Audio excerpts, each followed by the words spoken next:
Goeiedag, Garsfontein Geloofsfamilie. Ons maak vandag klaar met ons reeks oor kerklike groei uit Handelinge. Ons het hierdie Sondag gelees uit Handelinge 5 en het ons gesien die patroon wat maar herhaal. Die disippels, die apostels wat oor Jesus preek, wat in die moeilikheid kom, wonderwerke wat gebeur en hoe hulle dan weer aangaan en weer van Jesus vertel.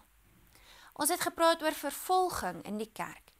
En as ons vandag dink aan vervolging, dan lyk dit natuurlik anders as wat die vroeë kerk vervolg is.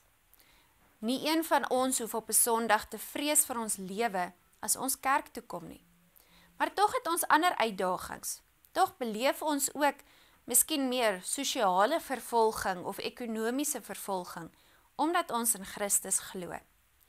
Maar kom ons lees saam uit Handelinge 5. Ons lees vanaf vers 12. Deur die apostels het daar baie tekens en wonders onder die volk plaasgevind. En al die gelowiges het gereeld saamgekom in die pilaargang van Salomo. Maar van die ander mense het niemand dit gewaag om by hulle aan te sluit nie, al het die volk hulle hoog geag. Tog is baie mense wat in die Here geglo het, mans sowel as vroue, al gaande by hulle getal gevoeg.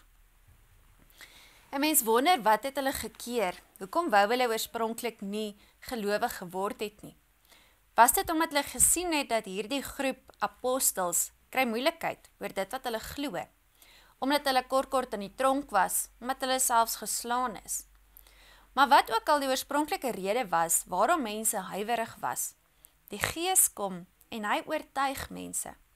En daarom ten spyte van hierdie aanvanklike huiwering, ten spyte daarvan dat hier staan dat mense nie eintlik wou dit doen nie, het mense tot bekering gekom.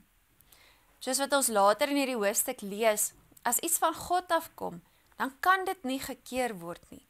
Nie deur ons eie vrese nie, nie deur ons eie huiwering nie, maar wanneer die Gees jou oortuig, dan gaan jy gaan en tot geloof kom.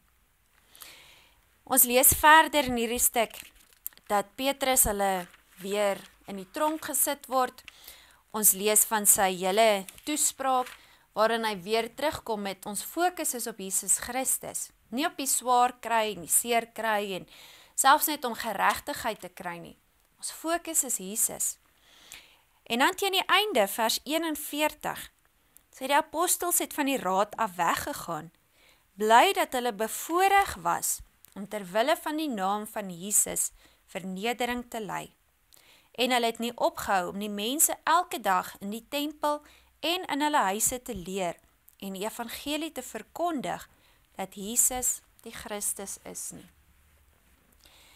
Hierdie apostels beleef van vroeg af vervolging. Die wêreld is vir hulle kort warm gemaak, omdat hulle verkondig dat Jesus die Christus is. En reg deur die boek van Handelinge sien ons verskriklik baie wonders. Ons sien hoe hulle siekes gesond maak, ons sien 'n klomp wondertekens waarmee mense tot geloof kom. Maar ons lees ook 'n klomp wonderlike beskermings. In hierdie selfde hoofstuk het 'n engel gekom en die deure van die tronk oopgemaak. Soms gebruik God wonderwerke om mense te red. Dis nou ons fisiese redding hier op aarde. Maar soms gebruik hy dit ook nie. Want alhoewel hierdie apostels hier in die begin baie kere, verskeie kere gered is, het elke een van hulle, behalwe Johannes, op die einde 'n marteldood gesterf.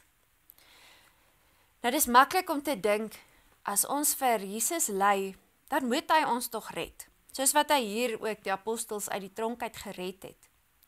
Maar dit is nie regtig wat ons moet vra nie. Ons het gesien in so 'n hoofstuk terug, dat die disippels bid die aand, en hulle vra nie vir beskerming nie. Hulle vra nie dat hulle sal veilig wees nie. Hulle vra vir die vrymoedigheid om steeds God se woord te verkondig. Mag ek en jy daardie selfde houding hê? Mag ons nie vra vir ons eie begeertes vir dit wat ons wil nie. Selfs wanneer dit goed is soos genesing en beskerming, goed wat ons voel is darm geregverdig. Maar mag ons nommer 1 begeerte wees om God se naam eer te bring. En dan maak dit nie saak wat se vernedering of vervolging ons verduur nie. Dis uit en uit die moeite werd. Amen. Laat het jou, laat het droom.